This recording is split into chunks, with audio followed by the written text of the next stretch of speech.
A very good morning. New TV news analysis as you mean tabi punong po han bamakta da dong Heeyaileima tongbramna punong po taram nok chogoloy na ne kokno na krumjari. Ngasi Imphal da phongba tongan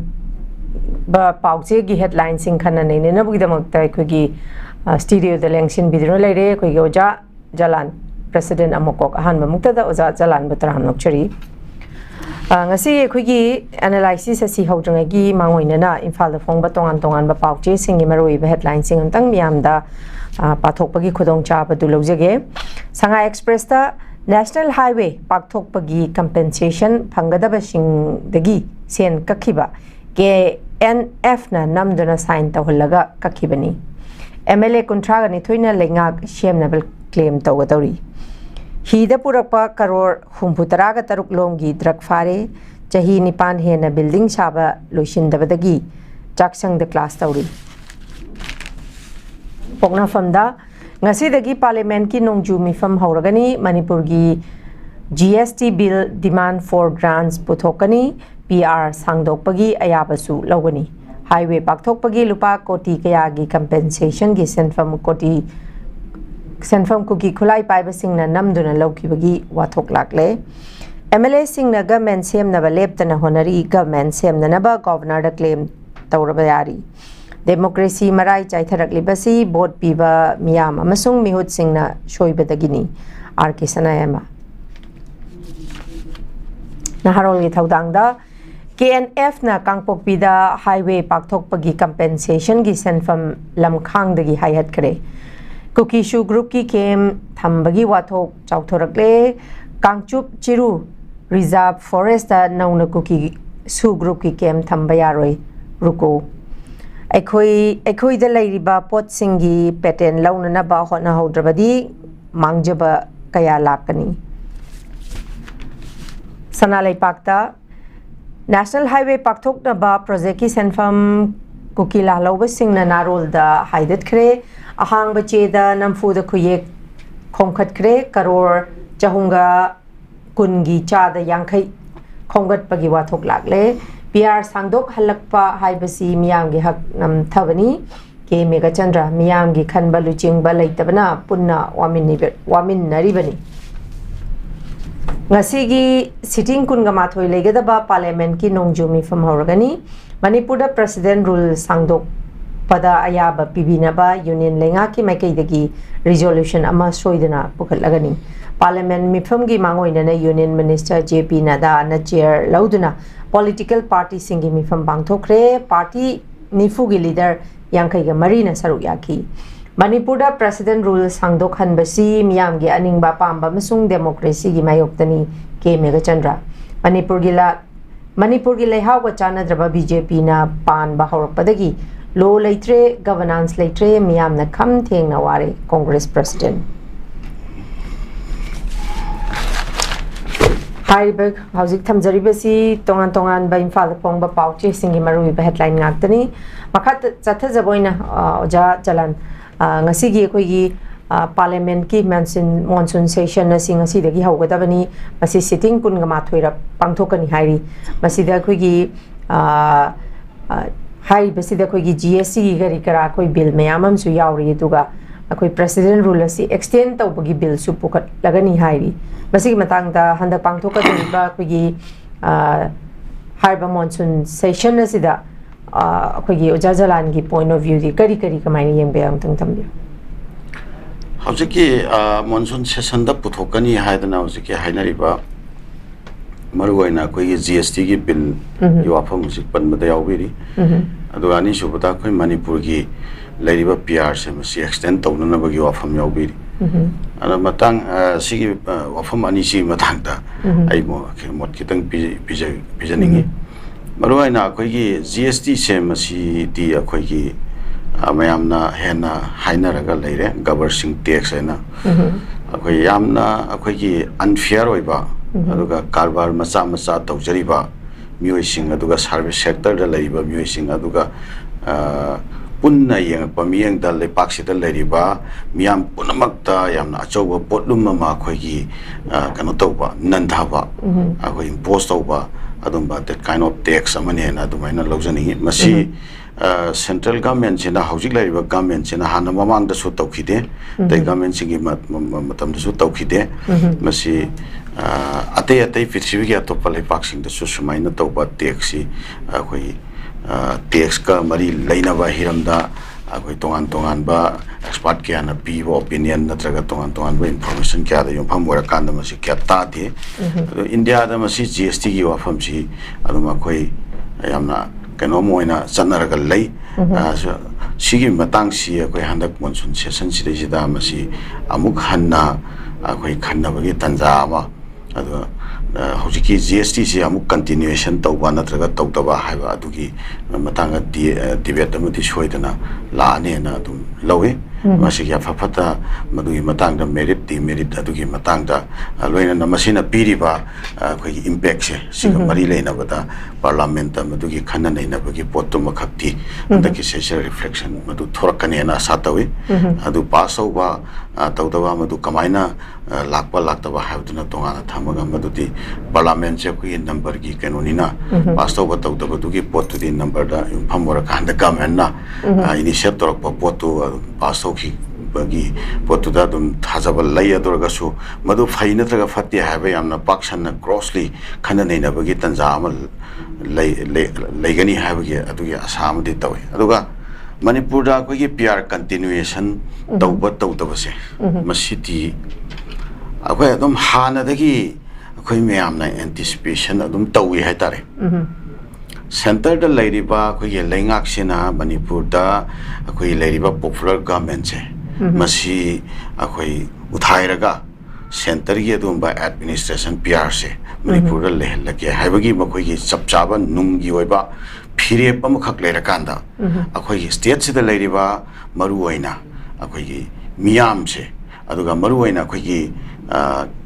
BJP ruling party have tare ruling party ki MLA singche masai se center da lairiba akoi lenga kilo sing mo singche achoba namtha ka makhak tawero makhoi da lengak lehengani lengak samgani lengak lehengani lengak semgani noi lengak se koina uthaining dana uthaiba nate nakhoi masel ge marakta leadership ki crisis lakpa madu solve tawba ngamdaba dagi tangai phadana PRC impose tawbani ga haibana singba tongan ba kaino myam kha center gi lo singba singmaru waina Amit Shahana koi Manipur gi lairiba kaino singsida sum namtha ma sanaraga leiba si posi am chauna sing na mami taeba ko ano center na ta singna Manipur da popular government ama leihanba pamamagadi matam du da leire iba moigi BJP manungi leadership ki wathok se masi overnight ta solve toraga adum government se continuation tawrangba da thabak meba government se continuation tawkhidaba aduga government si koi resign tawlaga PR thamjan base masi gi tangkaksi central Manipur da akoi PR thamba pame haibase nakai senga ba pot neba nakai senga ba pot se masi amuka moigi asengba motive asengba intention do losal la thamakanda noi masel gi marakta muka leadership ki keno se masi solve tora ba duga center na sunoi masel gi marakta lairiba mayam si yang kana khoi ware ba logani ka haibana singba tongan ba khoi gi BJP ke legislature singsi ki marakta tongan myoi kya da leader pigani haiba gi thaja ba se center gi piram bataye na khali pibadu na akoi leader oibi ai haibagi moi thajaba confidence to adu laina bane na lawe bako aduna adugi thajaba to piraga akoi gi leriba legislature singche yamna angang masa sanaba dongna yamna nemba thaki adumba play ma yamna nemba thaki game ma akoi gi miyam amso akoi legislature singchida center da usik leriba leader singchena sanaraga leire habsini maruaina Manipur da center na thangiba khongthang sigi matungi nadi akoi lairiba hauji ki conflict se masi phajana resolve tawtriba phajana loisandri phawbudi Manipur da popular government se masi thamgadori bra natraga thamoidori bra haiba adwai gi wahang amal laki aduga masi gi wahang se lakpaga loinana akoi cookie sing na moi lengak sembada moi gi certain demand kha thamal lengak sembada yauroi habo phom lakpa se masina maram war kanda cookie yaw da lengak ama akoi Manipur da government amu hanjalan ba taragadi maitai aduga naga aduga akhoi pangan sing dagi oiba government ama kuki minus oiba aduma government ama reinstall tauba adugi phibam moina tagani ga ina adumani yengba miyeng ama leirab jala haiba sigi wangsi thori haijage okay thaga chareuza zamakha chatha jaboina hairiba khoigi ngasi dagi hauraga pangthokadoriba monsoon session asi august ki tang 19 pawba pangthokadoribani masida session 19 ni phamgadoriba si hairiba sida khoigi sida mu MLA kuntra ni thoina lengak shemna ba claim togadori haba warolum su yauri hairiba monsoon session asi loidringagi marak asida abedi amu akoigi president rule si proclamation pass togibagi matungina tha tarukni tha taruk si august ki tang 12 da phagadoribni masigi manung loidringagi manung sida popular government amma semna ba makoi MLA kuntra ga ni thoi koi governor da memorandum shalani claim torni habagi warolam ju thamli masi koi ikoi ringagi mamang da samban thambal sanglen da makoi na pangthokpa mifam amada thamgiba warol gi matung ina monsoon session laktringagi mamang da habadi popular government ama sungsoi soidana semlagani habagi warol su thamkibani adumapu hojingna amu akoigi monsoon session si loidringagi marakta makoi kuntra ga ni thoi chungshin nare masina amuk lengak semna claim to wadori haba statement amuk thoglei masing matang da diuza jalan kari kamain thamini akoi lengak semba ka mari leina ba hiram chida haijaba taragati akoi MLA singna lengak sem jage haina claim to badudi adudi moigi thajaba moigi asani denako aduga moina claim to way yai haiba moigi hak amagi makha da tawjage haiba nebako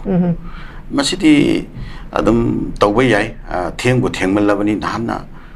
claim to way arabani MLA mokoi list puthoga mokoi consensus oiba leader sini gaina puthoga BJP legislature party gi losing base akoi sigi miyoi sina oiba da koi unanimously akoi resolve tore hairaga adugi potu thamaga koi lengak sem jage kaina claim to busidi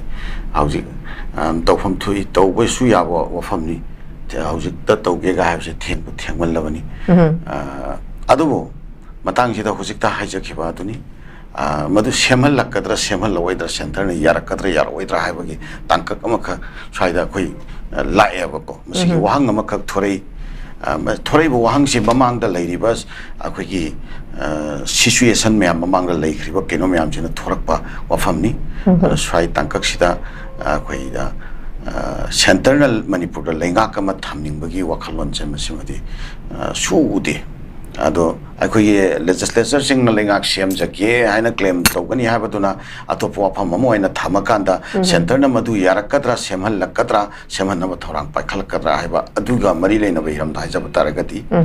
akoi asa su ude haba famse soina thamjage yam tena ado akoi leriba legislature sing na siga mari leina na koina masida koina haining ba koina appeal tawning budi center da leriba losing ba singsina hauji hauji ki losing ba singsina state sida leriba akoi gi miam che masida akoi yamna chumdaba policy khra yamna lanba adumba step khra akoi mathak ta leire haiba taragadi akoi miam gi mandate ka loina na leriba akoi gi political leader sing MLA sing che masina yamna fajana akoi firepa ma khak lauraga center ke singum losing ba sing che masi fajana handle tawna na ba sabchana ma khoi gi moina sanari ba place masigi befitting reply do akoi pina na ba madugi thaurang ngomda mai won san banabu hena chumadra haiba famsi thamse okay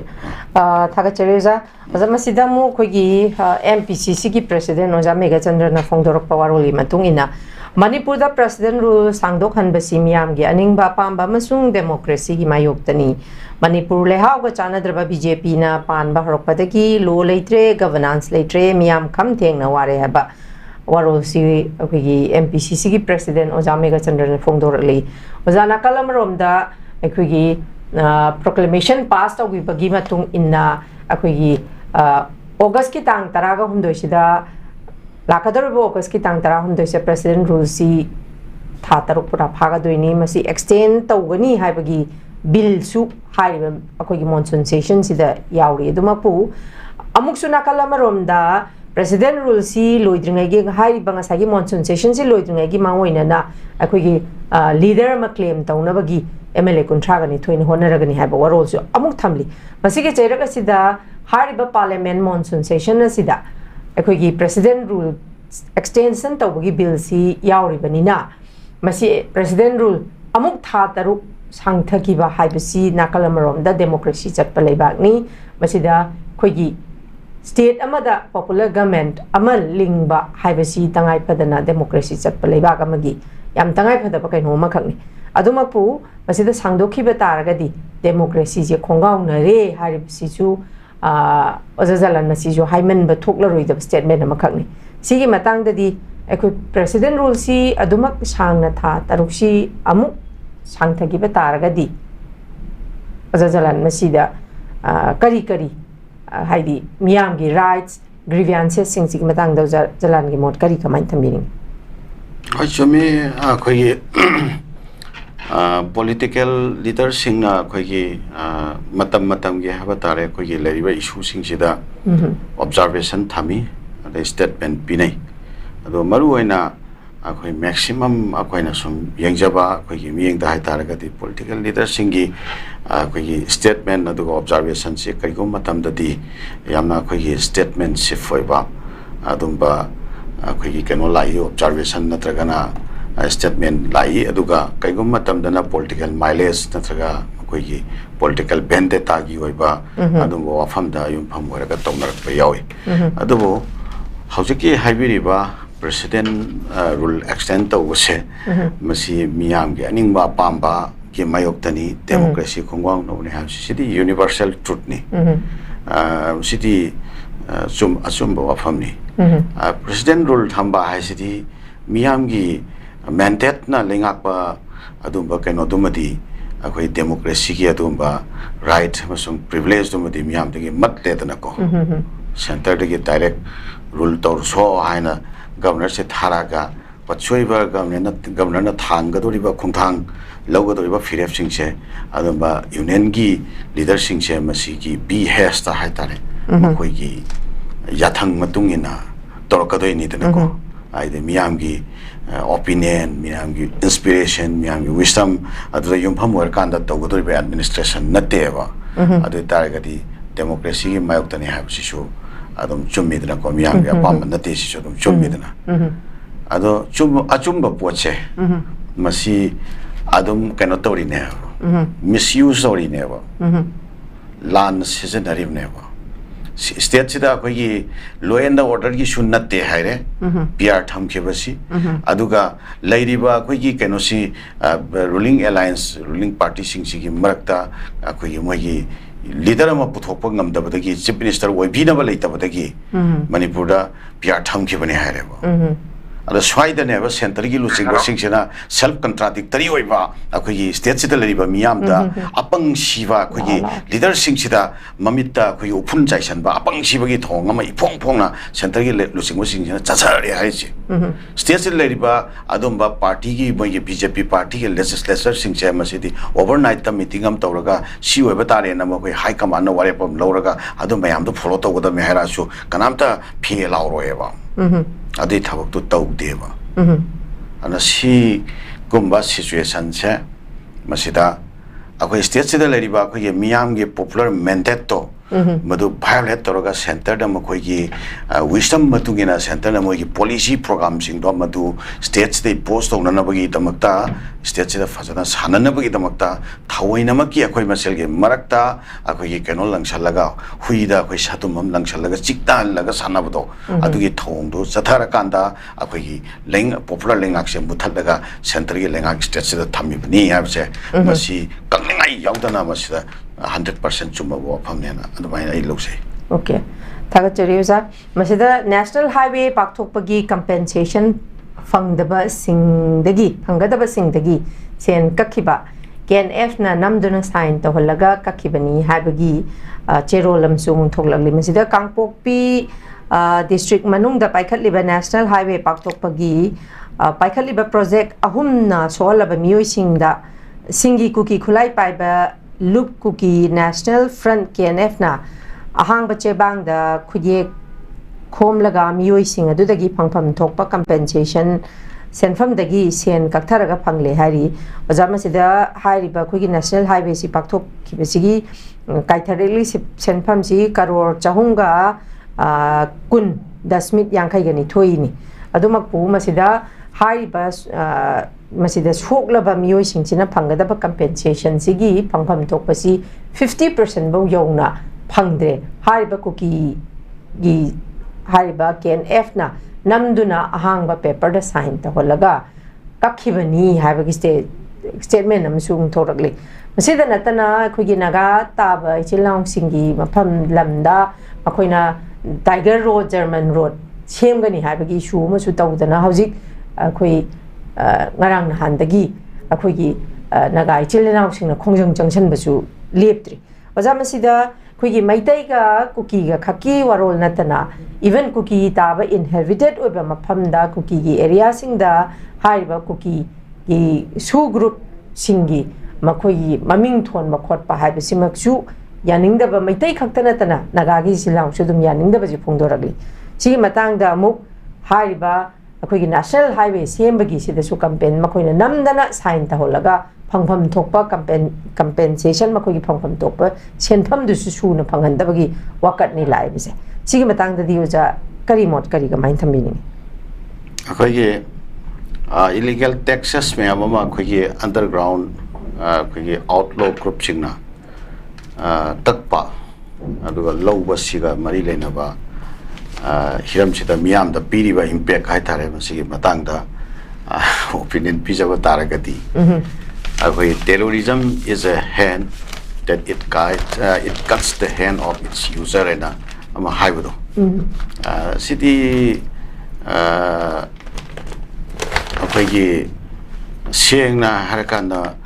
nongmei paiba khulai paiba haiba kangbu se masina apagi atopa kanglup furup tuga yanadaba atopa kanglup tu khatada masina effect ogani masina impact pigani natragana khoi lengak tak khakta impact pigani haba adu yakaknaba kaisu leite magi crown magi base magi miam do adu so masina adum hallaga impact pirakani haba se wafam che masidi aina haijaningi se aduna terrorism is like a sword that it cuts the hand of its user haba wafam che siga sigi wafam jira pragni noi paibo singche hallaga dum mai miam da adu impact pirakada ba dum kangpu mani na edumaina fil tawe ados ani shobada akhoi illegal taxes me amama impose to maruina ching the base to ba lalho lup sing nai batare akhoi kuki khaktagi nate nagagi leriba lalho ba lup sing shu dum tawi ko ado hauji ki wafam chida kuki gi lalho ba lup sing na tawbagi wafam moina hauji paper gi pot se kot tawre ado maruai bati kuki khaktagi lalho ba nate ba nagagi lalho ba sing shu illegal taxes me amama lambi da natraga te hiram ke amada tawe ba do hauji ki highway pak thokpagi matang da laiba compensation se moi gi yam achauba exchequer moina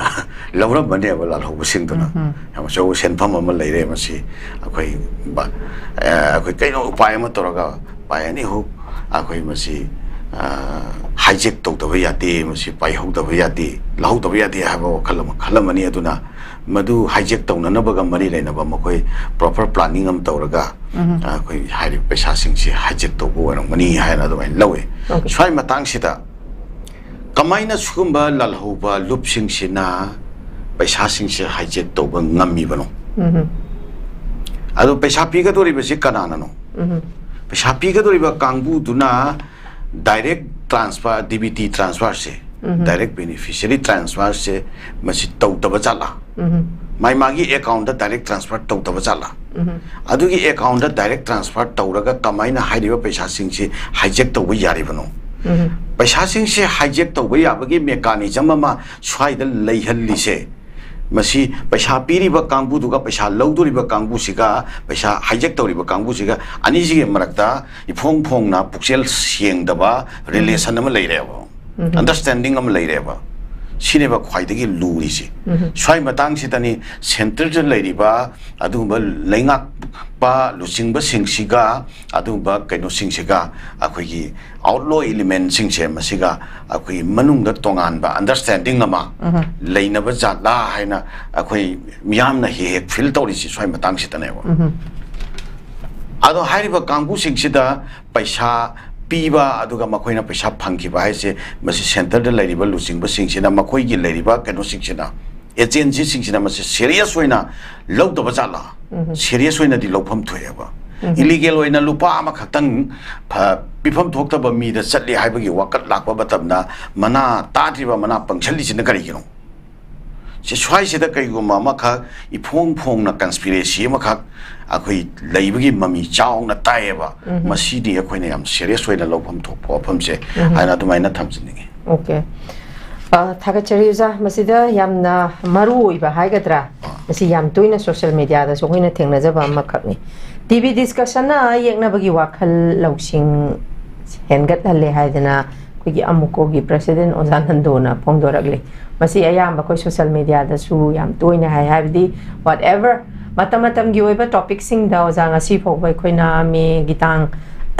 हाइबदी हाइबा conflict से थोक्ट्रिङै गी मतम दसु खोइ मतम मतम गी ओइबा issue बुदी अदोमक अखोइ खननै नै तोंगान तोंगान बा टीवी चैनल दा अदोमक पु हौखिबा 2023 गी मे गितांग अहुमदगी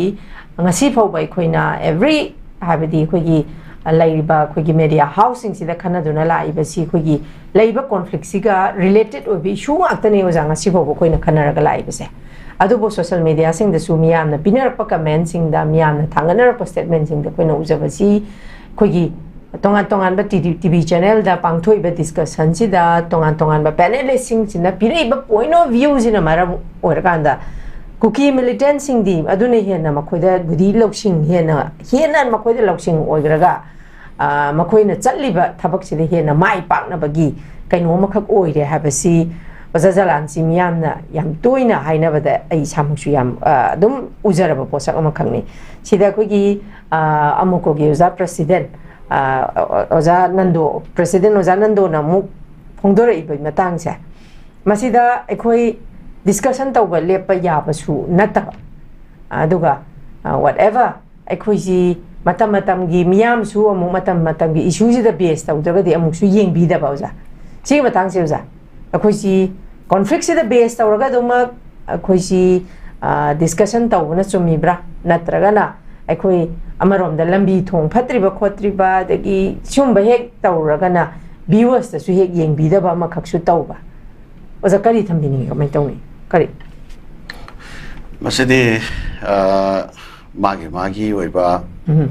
अखोइ पर्सपेक्टिव तगी पिनाबा ओपिनियन हाइबदु तारे आई ऑब्जर्वेशन दा हाइजबा तारे गदी अखोइने येकनबा हारिबसी कनाबनो स्वाइ मतंग सिदा खितंग अखोइने येंगजबा मियंगा खितंग अखोइ कंफ्यूज तौबा हाइतारे खितंग कंट्राडिक्टरी ओइबा अदुगी तांका अमा खक लैये अखोइगी स्टेट सिदा लैरिबा अखोइगी कनोसे तोंगान तोंगान बा कम्युनिटीज मयाम से मसिगे मरक्ता हौजिक लैरिबा भाप तानदबगी अदुगा मुक्नबगी खन्नबगी येतनबगी लैरिबा पोचे मसि अखोइना मिसअंडरस्टैंडिंग नि हाइना अखोइना लौबा यारोइत्रा अदुगा मिसअंडरस्टैंडिंग सी अखोइ फामिनरगा थ्रू डायलॉग नत्रगा थ्रू अखोइ रियलाइजेशन अंडरस्टैंडिंग अमा पुरकनबा अखोइ अदुगी खोंथांग दु लौखटकदबनेबा सिगी खोंथांग सि लौखटलगा अखोइ मसेलगी मरक्ता लैरिबा चममनबा भाप तानदबा लैरिबा मयाम से मसि तपना तपना अखोइ इशू सिंगसे वन बाय वन सुम रिजॉल्व तौरकांदा अखोइ मसेलगी मरक्ता पीस एंड नॉर्मेंसी अखोइ अमोन रेस्टोर तौबा अदुगा मखाताना अखोइ हार्मोनियस लाइवलीहुड कोएक्जिस्टेंस मसि रेस्टोर तौबा सिगी पोछि लाकनबा तौदोइनेबा सिगी तांकक्सिदा अखोइना अखोइ यामना वन साइडेड ओइबा अखोइ सिगे कांगलुपसिना येकनबनी सिगे कांगलुपसिना अदुनी सिना अदुनी सुमाइना पार्टिकुलराइजेशन तौरगा सिगी स्टेटमेंट पीरगा सुमाइना ngangnaraga sum leiba taragati leiriba issue se masi karmaina khoi peace and normalcy da restoration to bagi process hom na lakadori bano haba madu yi wahang ma khoi di feel to ya ba ana khoi ki pinari ba khoi ki public leader sing haba taro haira su political leader sing oigera CSO leader sing oigera natrage academician oigera akoi se pinari ba sing che masi akoi loina akoi culture amoina khoi one sided way ba akoi statement one sided way ba wa dung ngang na raga dum chat pe pot ba dum lai re ba lady ba conflict se resolve to na bagi lambi rom da akoi halaksi peace from the normalcy rom da rest akoi amada restoration lak na bagi lambi rom da laksi ha tara gadi akoi pinari ba statement sing se masi khara khara sum self restraint to bagi tangai phada ba tangkap tuti leira bra ha ba pham se ai sumaina ai opinion swain thamjani okay loshilak pada ja ai tentak na dum thambio jasida kukishu group ki kem thambagi wa thok chak thorakle kangchup chiru reserve forest nauna kukishu group ki kem thamba yaroi haidana rukona fongdorakli masi ngarang na handa su khoina ujaba headlines amada ministry of home affairs ka